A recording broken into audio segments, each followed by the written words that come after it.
Hello, everyone, and welcome to the American Family Insurance DreamBank, where we believe in the transformative power of dreams. I'm Megan, a dream curator here at DreamBank, and on behalf of our entire team, we're thrilled to have you with us. As we get started, we would love to learn where you're joining us from today and encourage you to share in the comments where you are tuning in from.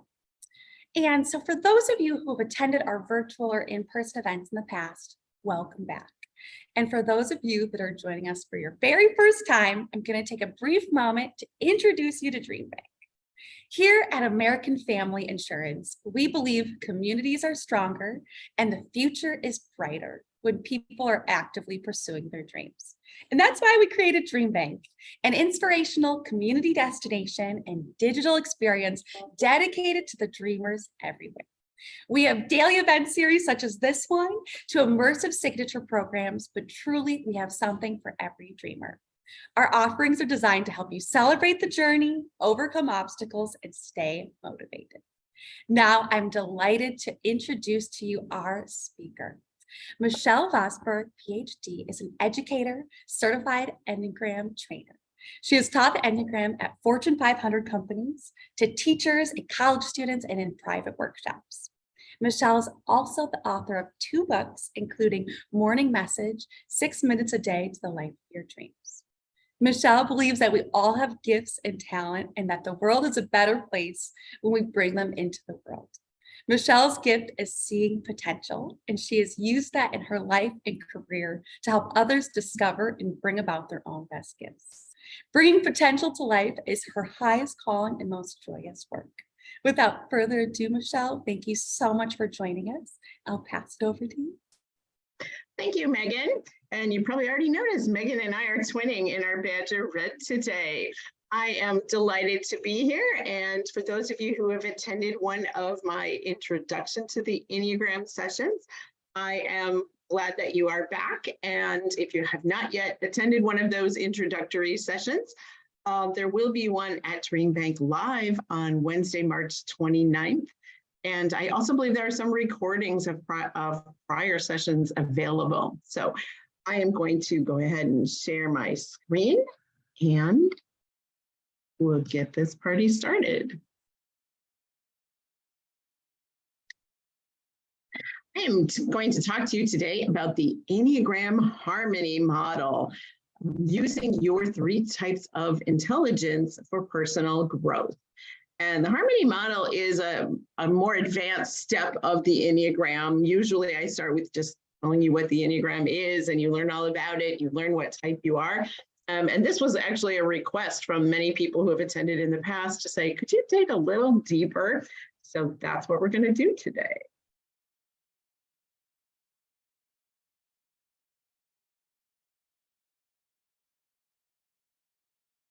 I'm having problems sharing. Let me try again.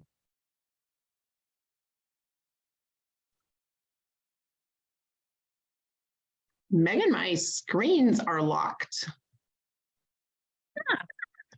Let me just go out and start again. Let me just see what's going on. This is new. Let me try again. Let me go to this one and start from beginning. Maybe that'll work. All right, we'll try again. Fingers crossed. There we go. All right. So what are we going to do today? We are going to look at and examine patterns and understand a path for personal growth using the Enneagram Harmony model. I like this because I find this is a way to move towards your unique greatness. The more you understand about yourself, the more you know what your qualities are, and the better you can access those qualities. It's a way to find out your own true, authentic self and be more of really who you really are. We're not trying to change you to be a certain type or a certain way or a certain kind of person. Really, this is all about understanding who you are and becoming more of who you really are. And I also love working with the Enneagram because I think it helps you understand people and it helps you understand their patterns. And I think it helps you understand why people do things. And that allows us to walk through the world with a stronger sense of compassion and empathy. And I always think the world needs more compassion and empathy. And that starts with understanding people. So what is the Enneagram? The Enneagram is a personality tool that helps you understand your patterns. It's like a roadmap. I think the Enneagram shows you, this is where I am now. This is what I'm like. These are my patterns. But it also gives you a plan for where you can go. It is a vision for who you could become. Who could you be if you were at your very best? That's what I love about the tool of the Enneagram. I've done every personality test and every personality program known to man. And I know many of you have as well. You've done Myers-Briggs, you've done True Colors, you've done Strength Finders, you've done all of them. And I like all of them, and I think all of them have their uses. What I really love about the Enneagram and how the Enneagram is a little different is I see the Enneagram as showing you what's possible for you. For example, I think like if I remember back to taking the Myers-Briggs, it was more in a business setting. So I learned, oh, I'm an INTJ. So what? What does that mean? How does that change my life? And it really didn't. And maybe I didn't go deep enough with it. It helps me see some things about myself, but it didn't really help in the personal transformation world. And that's the power of the Enneagram. The Enneagram is about showing us our patterns, but knowing our patterns is not enough. It's also about using that knowledge to transform your ways of thinking and acting and relating to ourselves and to others. And the idea is that you can change your story. We all have stories. We all know and expect us, ourselves to act in certain ways. And we have our history and our past. And we say, this is who I am. This is just who I am. Well, sometimes just who you are can be changed. And so the Enneagram is a tool for helping you to do that.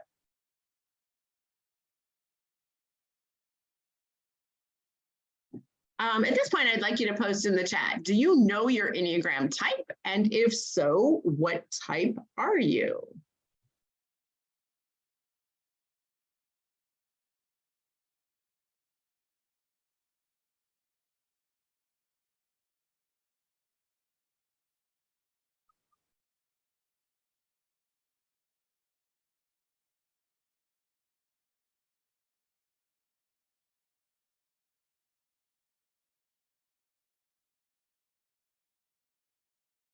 Looks like we have lots of people from lots of different types. Some of you know your wings as well.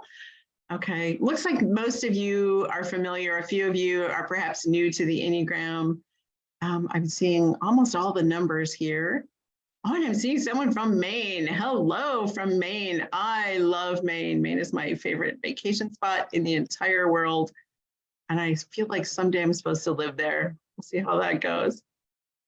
2, 9, 1 and 2, 9, 9, 8 wings, 7, 8 or 9, 6, 9, 2, 9, 7. Helpers are number 2.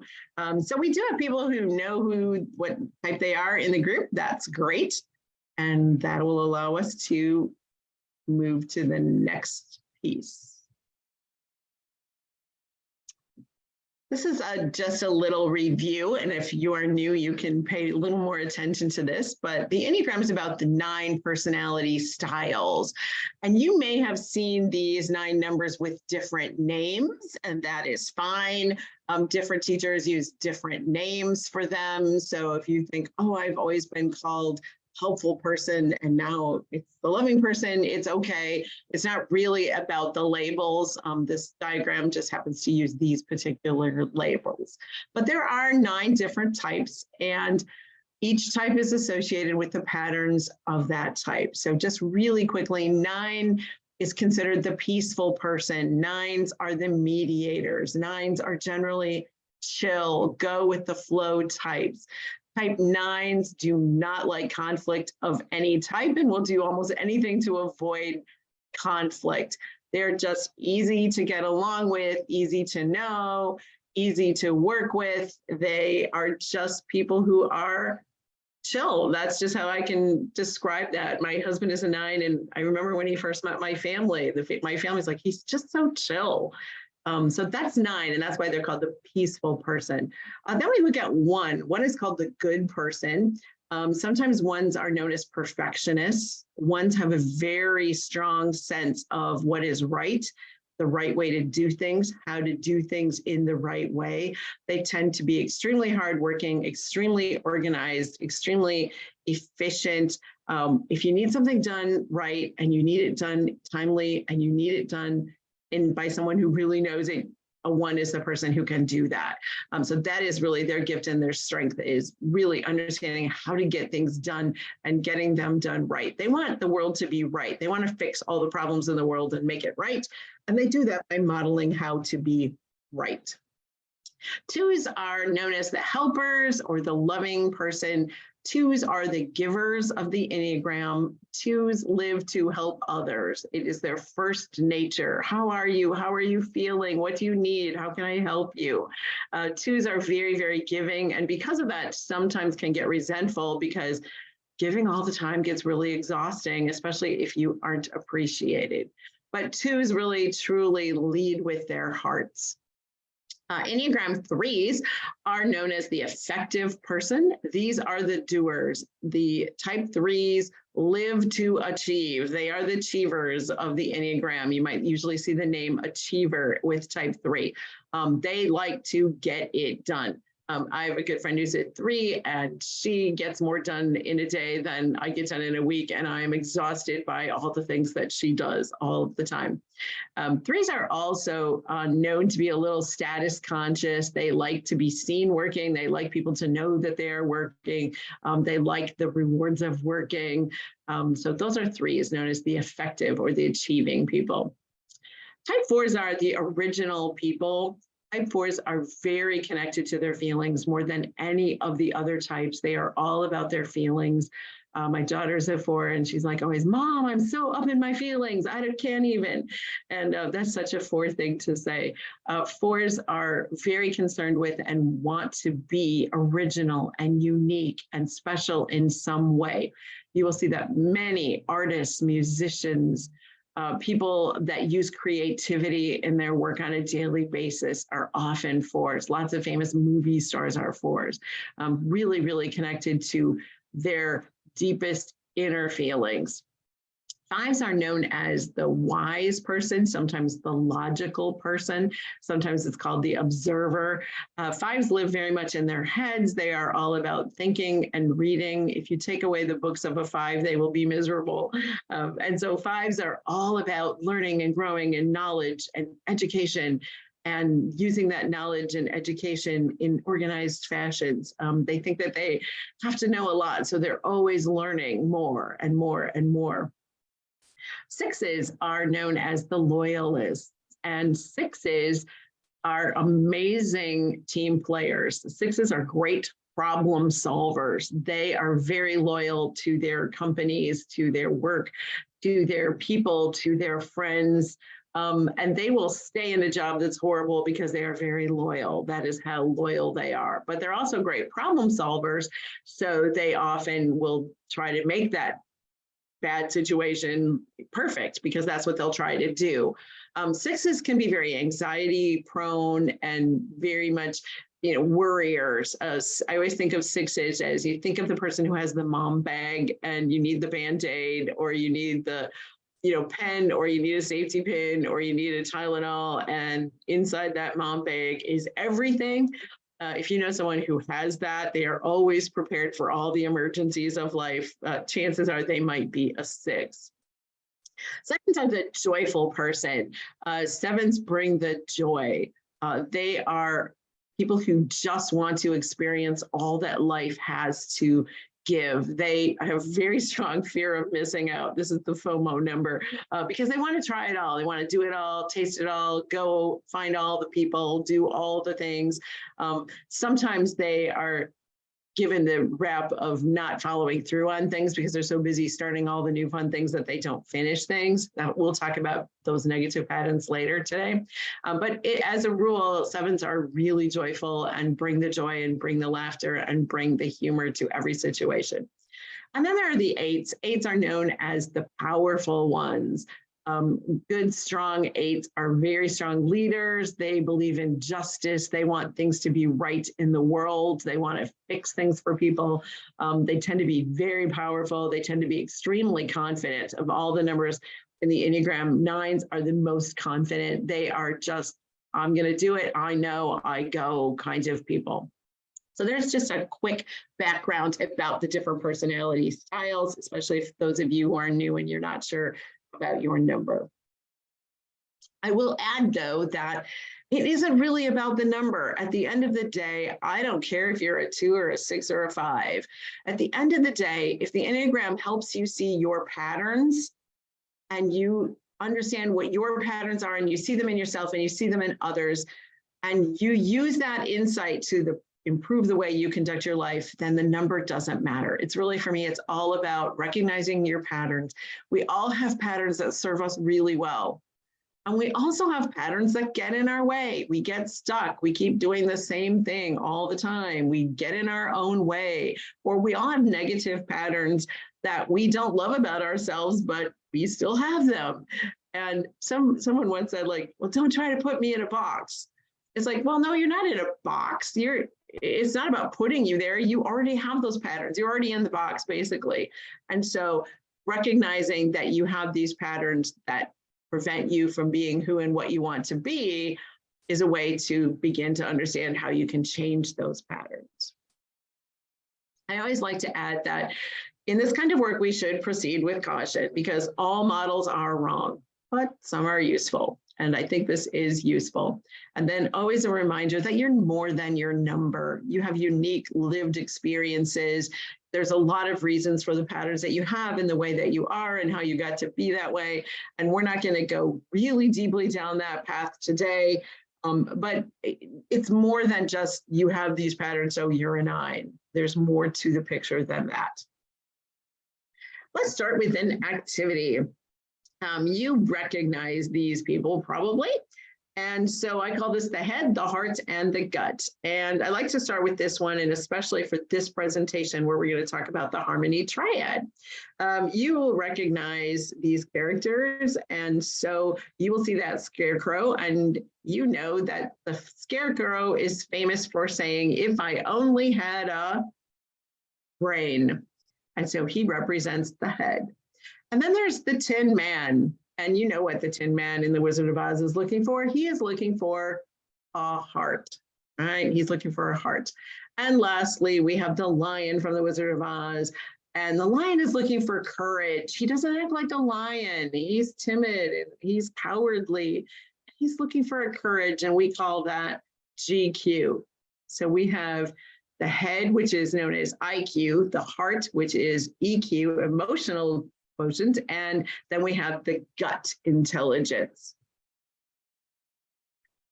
As we look at those things, I would ask you, which of the following statements is most like you? I am connected to my rational side. I tend to analyze and think through things. I follow my head. That might sound like some of you. I am connected to and often lead with my feelings. I follow my heart. And I am connected to and often follow my gut instincts. I go with my gut. Think about those. Which one sounds like you? In the chat, do you lead with your head, your heart, or your gut? And can you give an example?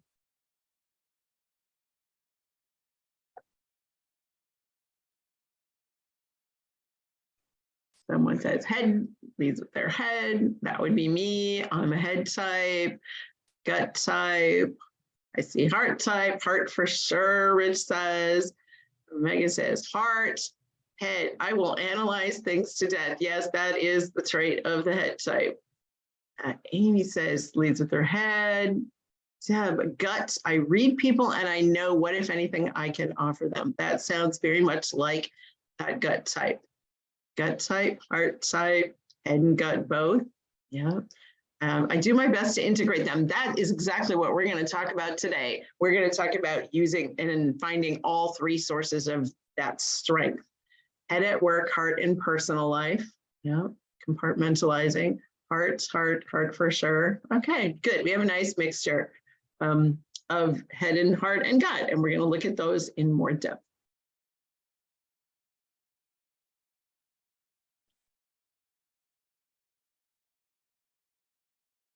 Right.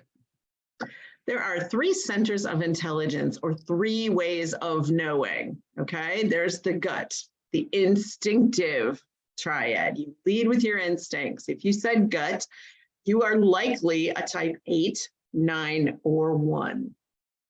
If you said the heart, I lead with my heart. It's all about the feelings. The heart is part of the feeling triad, and that would be Enneagram types 2, 3, and 4. And the head is the thinking triad, and that is types 5, 6, and 7. So I often use this little exercise as a quick way to first start to help people see what their type might be, especially if you feel particularly strong that you lead with one of these 3 ways. So we've got gut, head, heart. Research does suggest that we do have 3 instinctive systems, 3 different ways of knowing. The head, the heart, and the gut each have a vast neural network. The brain regions involved in EQ include the prefrontal cortex, the amygdala, and the insula, which help us recognize and understand and respond appropriately to our emotions. So there's one system at play.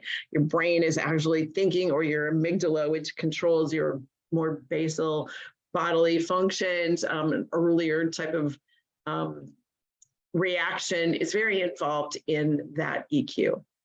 The brain regions involved in IQ are prefrontal cortex, again, parietal cortex, and the temporal cortex. These regions play a role in a person's cognitive abilities. So this is your reasoning, your problem solving, memory, attention, perception, language processing kinds of things. And then there's the gut, and the gut feeling is often referred to as the second brain, and it's influenced by the enteric nervous system that's located in the gut. And this system communicates with the brain via the vagus nerve, which plays a role in regulating our emotions, stress response, and inflammation. So they're all kinds of connected. We also know that the gut and the heart can know something before your brain actually knows, before you're reasonably conscious of something that you can think about it. And many times intuitive decision-making involves unconscious recognition of patterns, so that your unconscious is recognizing patterns before you even see it. There's a fairly famous study with card tricks. And so they use little cards to show patterns and have people, guess which card am I thinking, or which card am I going to show next, and things like that. And people are at the beginning have no idea, and they're just guessing. And then they start to get better and better and better at their guessing.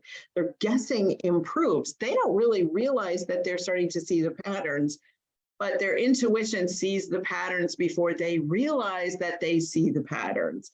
And so that's an example of how that gut and heart can know before your head can even think about it. Let's take a look at each of these triads of intelligence. And let's start with the GQ, the gut center, the 8, 9, and 1. You probably maybe noticed that the Enneagram diagram always starts with 9 at the top. It's not like a clock, and it goes around and there's 8. And usually when people teach, they start teaching with 8, 9, and 1, which I have to tell you drives all the ones crazy, because they think, why don't we just start with 1? Because that's the way it should be. That's what's right. But actually, the Enneagram is usually taught by type. So I said the 8s, the 9s, and the 1s are the gut center, the gut types. These are the people who react very instinctively. Not only do they react instinctively, they trust those first instincts, okay? Many people feel the instincts, but they don't react with them, or they don't consider them, or they put them aside. But people with a strong gut instinct react. They know it, they hear it, they recognize it, and they believe it, and they trust it. They will know in their gut whether something is good or bad, or whether they like someone or they don't like someone. They will recognize what someone needs, as someone said in the chat. This is the type that really uses that gut instinct and trusts it. You maybe don't know why you don't like someone, but they rub you wrong for some reason, or you have a very violent reaction against someone for no logical reason. There's something that you are picking up that you're not intellectually seeing. This is a group that is quick to react and they are quick to make decisions. They will judge the head types because the head types have slow deliberations. And people with strong gut intelligence, it's like, oh, you and your charts and you and your analyzing, they just blow that off as like a waste of time. Just go with what you know, just act on it. And then they also judge the heart type sometimes for being too concerned about what other people think. And then there's the EQ, the heart-centered. This is types 2, 3, and 4. This is the group that trusts their heart more than anything else. They trust their heart. They make decisions with their heart. They listen to their heart. And they sometimes can't even tell you why they do something. And they're just like, I feel in my heart like it was the right thing to do. They know that and they trust that and they go with that. Heart-centered people tend to have strong emotional social intelligences. They are really good at reading other people, working in ways with other people, recognizing other people's emotional needs. And so they often are ones who can notice and control and express emotions in empathetic ways. These are people who can be very empathetic because they can relate emotionally to people. They very much rely on their feelings and relationships to guide them. They will make decisions, big decisions sometimes because their heart said so. This is the stuff of Hallmark movies sometimes. Your heart tells you what to do and you do it. They will dismiss the gut intelligence as being too judgmental or too quick. You didn't even think about that. You didn't even feel that. You just made a decision. That's harsh. That's, they feel like you're judging. And they can dismiss the head type intelligence as unfeeling. So let's talk about those unfeeling IQ head center types. That would be me. 5, 6, and 7. 5, 6, and 7 relies on knowledge, their mental activity, their rational thinking, planning, and reasoning. These are people who do not make quick decisions. They do not just go with their first instinct of whatever it might be. Their first instinct is to research. If you need to buy a refrigerator, someone who is in the gut instinct will walk into the store and find the refrigerators and in 5 minutes purchase the refrigerator, sign the documents, have it delivered, and walk out the door. The heart-centered person will look at all of the refrigerators and just say, oh, I like this one. Either this one is pretty or, oh, look at this one. This one's well organized inside. I want this one. And the head center, the 5, 6, and 7 will do all the research. Consumer Reports was made for you.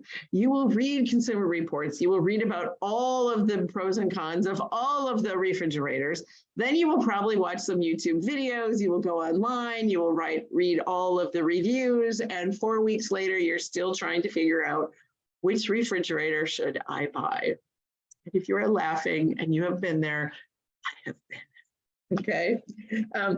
These head types 5, 6, and 7 are focused on security and survival. So that's part of that rationale. It's like, I want to feel secure in knowing that if I'm going to spend all that money for a new refrigerator, I'm going to have the right one.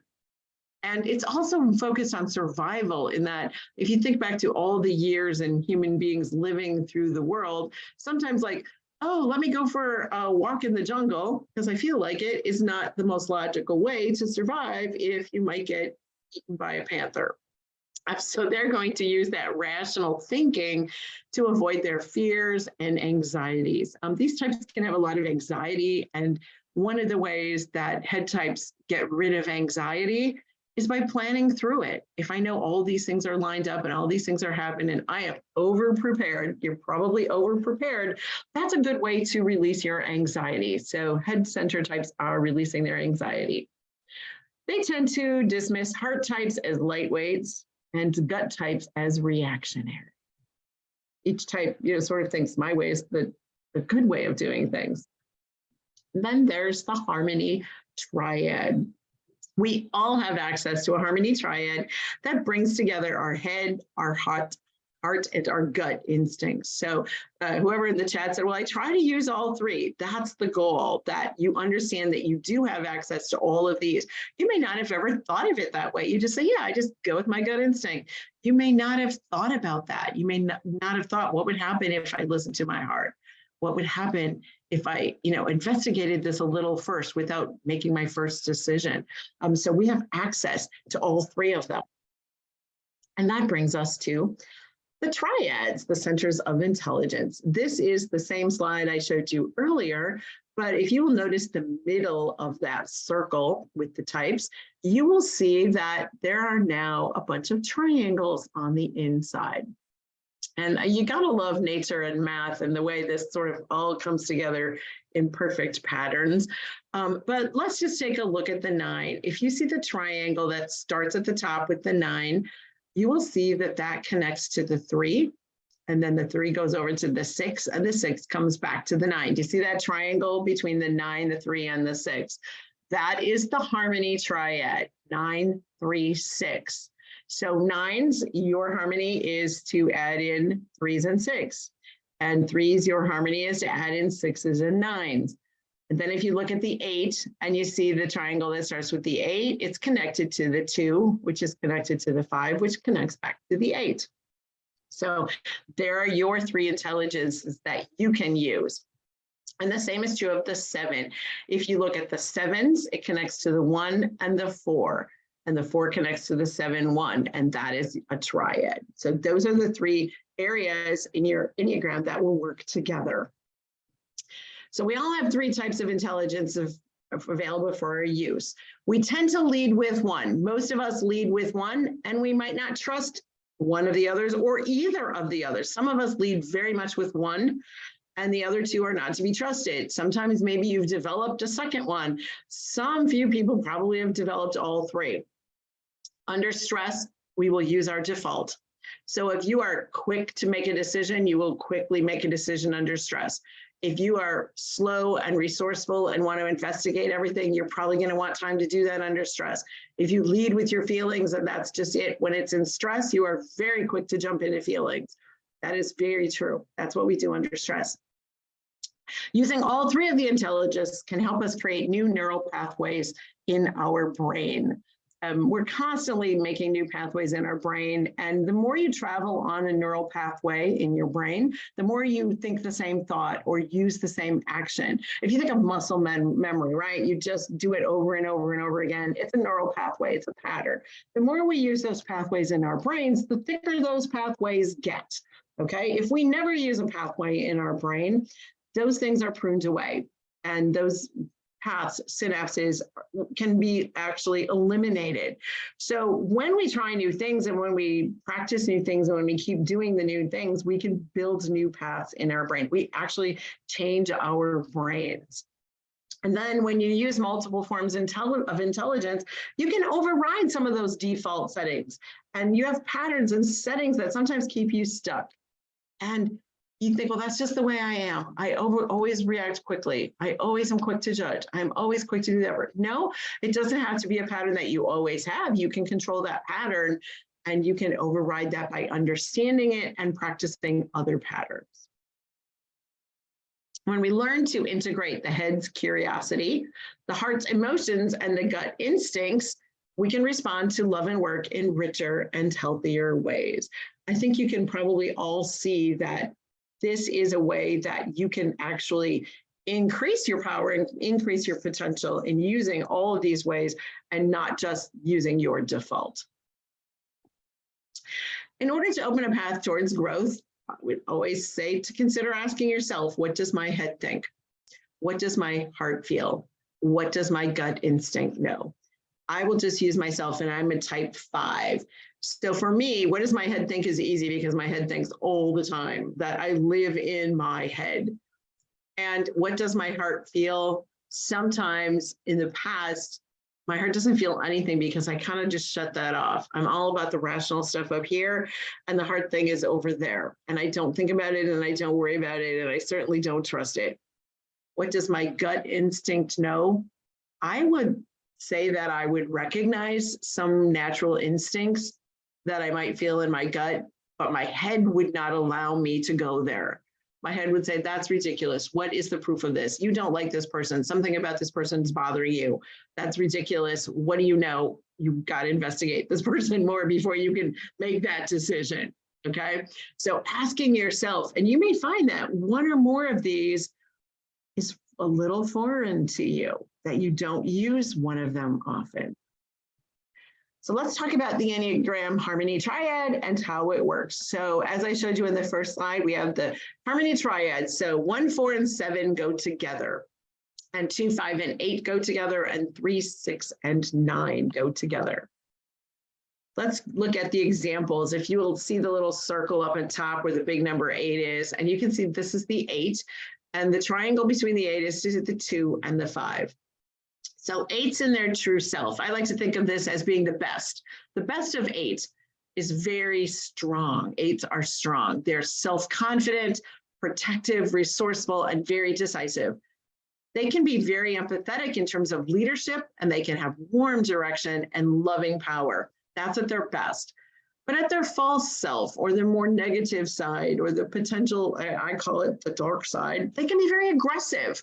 They can just come in like gangbusters and be very confrontational and domineering and take over. They can be very self-centered, self-righteous, insensitive, and prone to excess. And leaders who come in and I'm in charge and this is the way we're going to do it. And I said so, and that's the way it is, and get it done right now.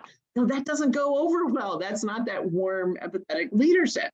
So 8s who potentially are strong and powerful can look at that and say, okay, how do I prevent that negative stuff? Well, let's go to the 2, the heart-centered type. Let's take a little bit of that 2 energy. 2s are concerned with how other people feel. They pay attention to other people's feelings, and they understand how other people like to do things. So they say, how could I take on some of that 2 energy?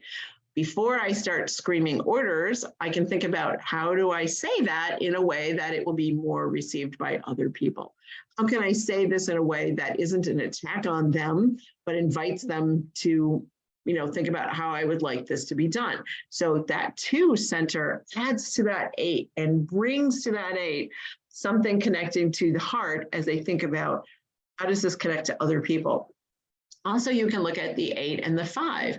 So again, if you take that aggressive, false, quick-centered, self-righteous kind of person in the negative sides of that 8 and say, how can I use the head? Maybe that quick reaction is good, but maybe sometimes that quick reaction needs some thought behind it. A lot of 8s are so quick to react. Someone comes to them with a proposal and they shut that proposal down before they've ever even heard the pieces of the proposal or the rationale for the proposal. So the 8 can say, okay, let me look at this. Let me hear what the proposal is. Let me listen to the person's ideas. Let me do a little of investigating. And I might still go with my initial reaction, or I might not, but I'm willing to take a little time to think things through and not go quick to judgment. So that's an example of how an 8 could use the Harmony Triad of 2 and 5 to bring a little balance to them and help them to do what they do best in an even better way. Let's look at the 9. The 9 is connected to 3 and 6. In their true self, the 9s are very adaptable, very compassionate, easygoing, supportive, patient, non-judgmental, go with the flow. They are the diplomats of the Enneagram. But in the dark side, in their false self, or in their more negative patterns, they can be very indecisive. They can just be numbed out. I don't want to cause any problems. I'll just sit here and numb out. Just sit in front of the TV all day and do nothing. They're known to be sometimes just spaced out or apathetic. I don't care, whatever you want. Sometimes they are accused of being undisciplined or lazy or unassertive. And they can be passive aggressive because sometimes there is really something that they want, but they also don't feel like they should share it because they're easygoing and go with the flow and agree with everyone else. So then they don't say it. And so sometimes they can be really stubborn about that. So how can a type 9 use patterns and energies of the type 3 and the type 6? Well, the type 3 is the go get it done type. And if a 9 is feeling like, oh, I don't know, I'm just numbed out, I don't really want to do anything, I'm feeling undisciplined, they can say, well, let me tap into my type 3 type and go get this done. And 9s can be really good workers and they can be really strong workers, but that is that sometimes that needing to just, instead of just saying, oh, whatever it is, what it is, jumping in and say, hey, I can do this, let me work on this, I can get this done. So that is an energy that sometimes the 9 can benefit from. The same thing happens with the energy of the 6. The energy of a 6 is oftentimes very, I want to say prone to problem solving, very good at problem solving. And 6s are just great problem solvers. They'll think things through and think of a way to do things. And when 9s are just trying to go along with everyone, and maybe there's something they think they would like or should do or want, but they can't really think how to do it. They don't want to make people mad. They can dig in and do a little head thinking, do a little problem solving, and come up with what's the best way to do this. So a 9 might say, well, I don't really know how to do this project, and I don't want to, ask anybody. It's too much trouble. And then they can say, well, okay, I want to do this. How can I problem solve? Oh, I'll go on YouTube and I'll find a video and I'll watch it and I'll learn how to do this and I can take care of the problem. So a 9 can benefit from a little bit of 3 and 6.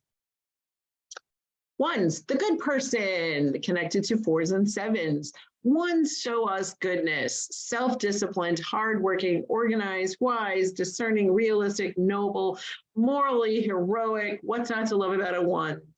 Unless they go to the dark side, in which case they become very rigid. It's my way or the highway. Inflexible, controlling. There's only one right way to do it. That's my way. I do this better than anyone else. The rest of you are all lazy and you don't know what you're doing. Very self-righteous. They can be overly serious and hypercritical of themselves and others. 1s have really high standards. They hold high standards for themselves, which is amazing, and it helps them be so successful in the world. They have equally high standards for everyone else, and then they are constantly disappointed because other people don't live up to their standards. So how can a 1 use patterns and energies of the 4 and 7? Well, think of the 4 as being heart-centered. Heart. It's all about understanding my heart, leading with my feelings, connecting to my feelings. And 1s need to remember that sometimes, that other people have feelings, that they are unique and they have their own way of doing things. And sometimes there's more than one way to do things right. And 4 recognizes that, because 4 often has interesting and creative ways of doing things.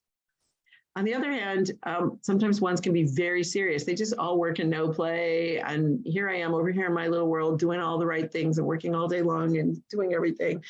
They need to tap into the 7 energy. 7s are fun. They bring joy. They bring energy. They're not afraid to relax. And sometimes 1s need to go have fun and go relax and go enjoy their life. So using a little 4 and a little 7 energy helps balance out intensity if 1s get to be too intense. 2s, the loving, heart-centered people. 2s connect to 8 and 5. If you look at 2s at their best, they are love. They give love. They are warm. They are generous. They are nurturing. They are strongly caring for others, measuring their helpfulness, and they have wise gifts to give to the world. But on the dark side, when they're at their worst, they can be prideful. They can sometimes be manipulative. They get such a high in helping people that they overhelp. These are the type of people that might not let people go. Like, you've got a child in college and you're trying to do all the things to help your child in college because you want to be the great helper. And sometimes they need to learn how to do their own laundry. 2s can be clingy because they need to be needed. So they need people who need them. And so they cling to the people who need them. They can sometimes be indirect. They won't tell you what they want or need, but they expect you to know. They might be possessive. Again, they want to possess all the people and do all the helping and give all the love.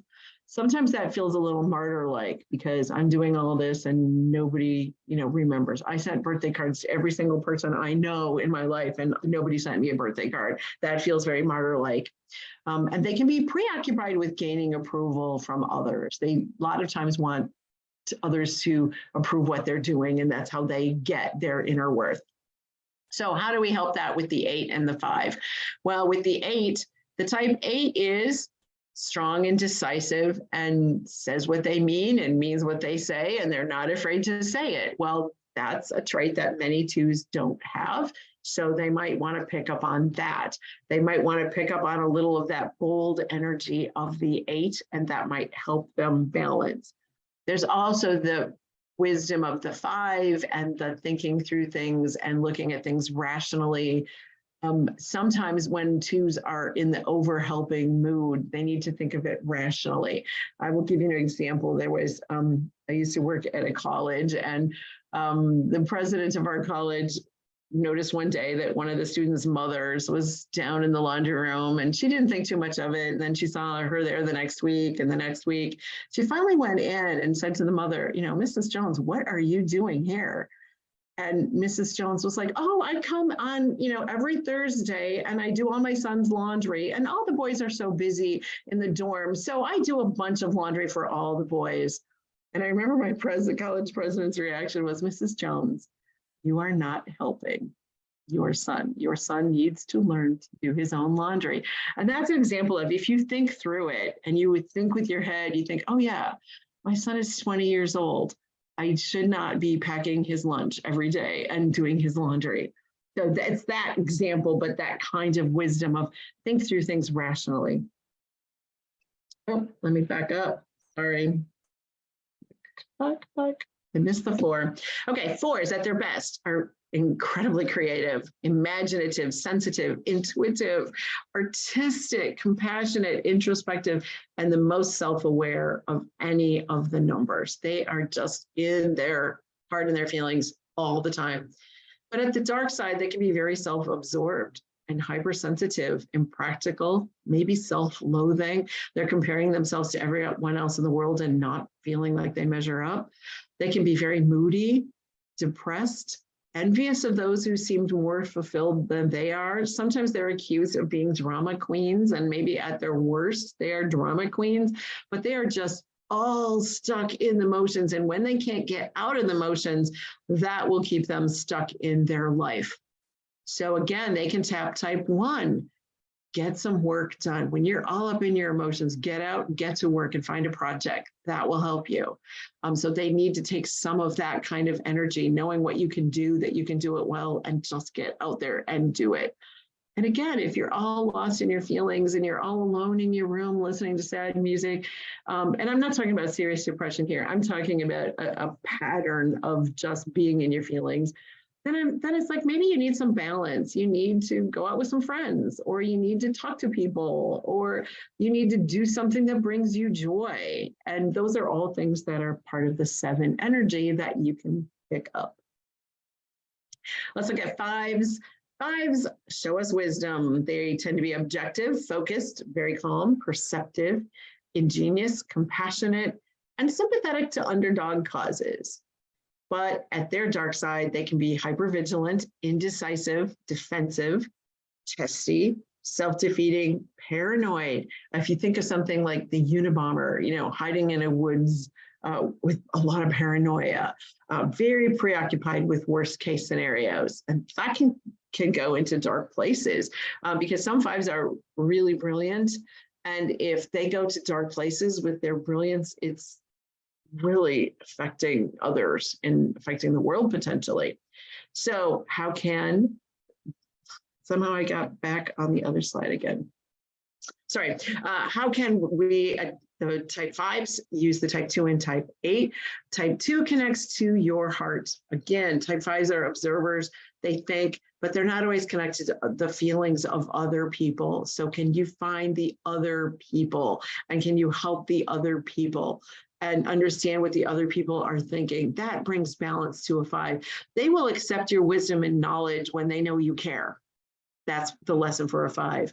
And then there's the 8 that brings all that energy and decisiveness that 5s tend to use. I talked earlier about 5s tend to overanalyze, overthink, over-research, over-read, overstudy, and 8s are the quick decision makers. And 8s are also bold and they trust their instincts. 5s tend not to be that way. So they can step into that role of the 8. As a 5, I like to think of, when I try to step into my 8, I try to think of people like Pink, the singer Pink, who I think is very much of an 8. I think about her strength and her boldness and her owning who she is. And I think, okay, I want to take some of that strength. Okay, so 5s can take strength from an 8 in order to grow.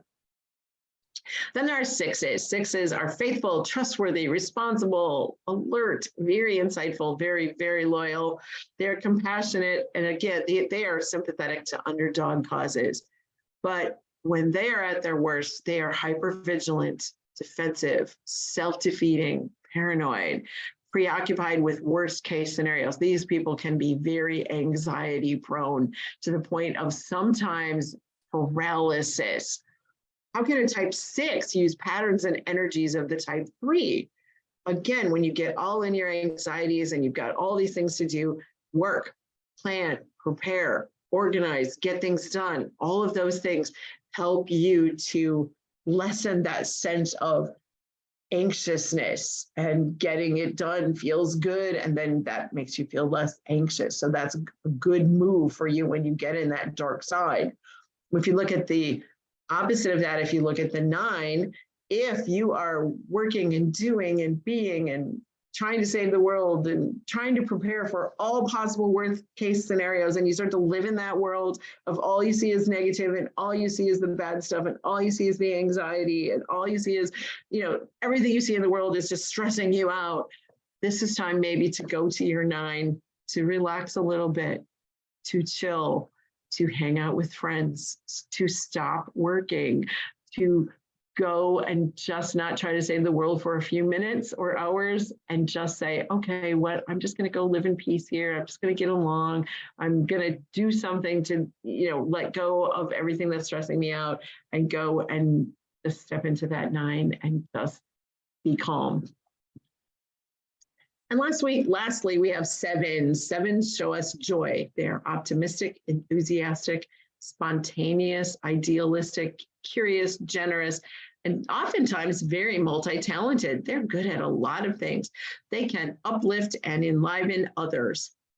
But at their false self, they're self-indulgent, sometimes insensitive to the needs of others, can be considered narcissistic, can be hyperactive, and that really is unfocused, undisciplined, and problems with completion and long-term commitments.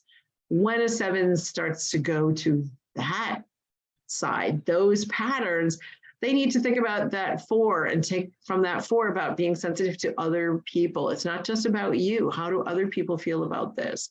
And being sensitive to the feelings of others. And then they also need to step into 1 to say, all right, I have problems with completing things. I have all the great ideas in the world, and I start all the amazing projects, and I don't get any of them finished.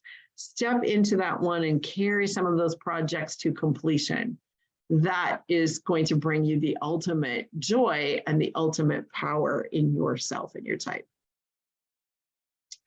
How could you let go of your old patterns? This is the question. Anxieties, guilt, fears, and move past the patterns that are limiting you. And thinking about using the Harmony model. How could you personally, how do you see yourself using the Harmony model to help bring your best self forward? A couple things to keep in mind. Personal transformation is a process. We all mess up. We all have negative patterns. When you can name your story, sometimes you can change your story. And the more you practice using all 3 intelligences, the better you will be able to use them. And the idea sometimes is that truth can set us free. And with that, I think I will turn it over to questions. Megan, is there any questions you've seen in the chat? Yeah, some of the attendees think we might have skipped number 3. I don't know if we are able to just rewind. Okay, Yeah, would be the perfect first question to train. Right. There was a minute there when it was skipping and it wasn't, I don't know, my slides weren't going well. Let me go ahead and let me just back. 2, 3, back forward. Guess what? It's missing. Okay, well, because I'm not seeing it. 5, 4, well, that's why it's missing. Okay, let me go back. Let me bring up the 6 because the triangle is the same, but let me talk about the 3. 3s are the achievers of the Enneagram. 3s are the ones who are, I will get it done. Watch me get it done. I can get it done and I can get it done well. And I am just the doer of all the things. They are amazing workers. They are amazing team players, can be very visionary, can see that there are projects in the world that they can tackle, and they're very good at tackling those projects. The false self of the 3 is that sometimes they are very concerned that people must see them doing the things. 3s devise their energy and self-value from work. Like, if I do the work, then I will be appreciated and I will be valued and I will be worthy. So if you have those feelings, you want people to see you doing the work, because then people will recognize that you're doing the work, and that's how you get your feelings of self-worth. That is also sometimes connected to being overly status conscious. Not only do you want me to see all the work I'm doing, but I also want you to see that the work I'm doing is very successful. So look at me in my sports car. Look at me with my latest watch. I have a friend who's the 3. She's the best dressed person I know. She gets the new watch, the new phone, the new earbuds, the new computer. Whenever the new thing comes out, she has it like that, because that is like part of that status thing. So with a 3, if you are focusing too much on that, you need to bring yourself back to the 6. You need to bring yourself back to that logical head type, that rational thing, that when you are anxiety prone, when you are worried that no one will see the work, that trusting in yourself, that you're bringing good work into the world, and that you are prepared, and that you are doing things, and that you can be loyal, and that you can still use your head center and think things through. And it's not just about showing everybody what you can do. And that's where the 9 comes in again, the 9 with the rest. And 3s need to rest or they will work themselves to death. 3s can slow down. 9 energy is slower. 3 energy is very forward moving, go, go, go. 9 energy is more take your time, relax, be calm, and slow down. And so 3s need that energy, or literally they can work themselves to death. I apologize. I will have to get that slide and get that added to this show. Not a problem. I mean, that helps with like the harmony model. It sounds like we've learned too, though, where like they all kind of connect together with it.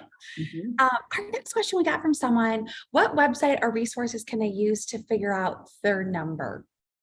I know we've got our own upcoming session, but didn't know if there's any other resources in between now and 2 weeks from now for our in-person. One that I really like is the Enneagram in Business. And it's not all about business, but there's a lot of resources there that will help you figure out your number.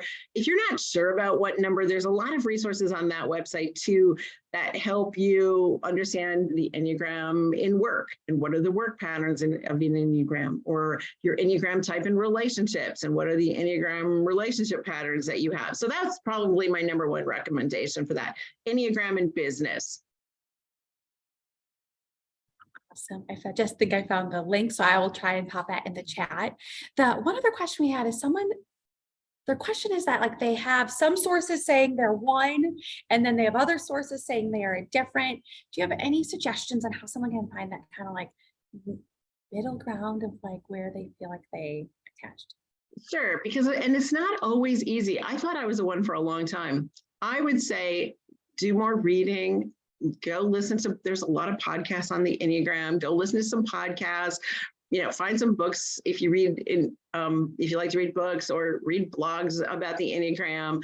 That Enneagram in Business too has a lot of good links because you can go in there and it can say, here's what 1s say about being a 1, and here's what 3s say about being a 3, and so forth. So you can go in and dig a little deeper and see how you connect to how other people process it. Really, it's nice to be in a room with other people. And when I do this in a live workshop, when I do the introductory workshop on this, I often say, if you think you're 1, go in this group. If you think you're a 2, go over here. And then, hey, talk about what it's like to be a 1.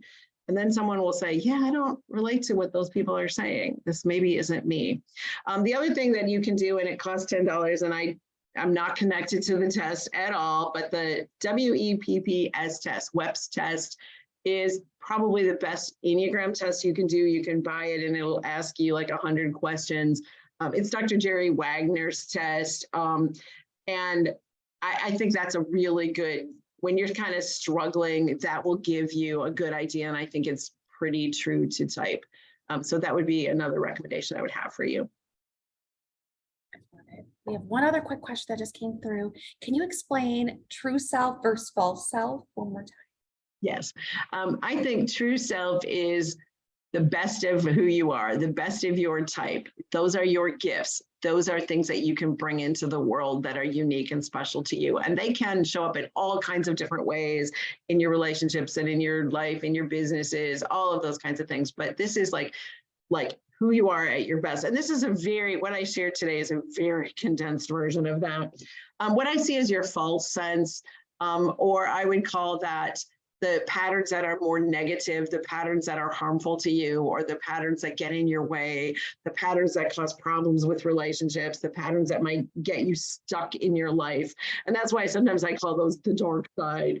And you don't have to have all of them. And the more you work on yourself, hopefully the fewer of the false patterns you will demonstrate. And they might be there and you might, be reduced to them in stress. But the idea is just to recognize what your patterns are. And if you have those patterns in the false self and you think that's always messing me up, then those are the ones you can say, okay, let me see if I can work with those and eliminate that. Same thing is true of the positive side. If there are some of those positive things you say, oh yeah, I kind of do have that, but I haven't made the best of that. That's a place where you can grow as well. What an awesome session, Michele. Thank you so much for joining us and sharing your insights in this more advanced Enneagram event. Like, I loved your example about refrigerator shopping. I feel like that was one of those core things that really helped understand the heart. So here at DreamBank, we truly believe in the inspiration and pursuit of our dreams, and our community is made up of dreamers like yourself. Our upcoming event that we have will be covering basically the 101 topics. So if you are in Madison, Wisconsin, we would love to see you guys join us in an upcoming few weeks. So again, thank you all for joining us today, and we hope to see you soon. Thank you.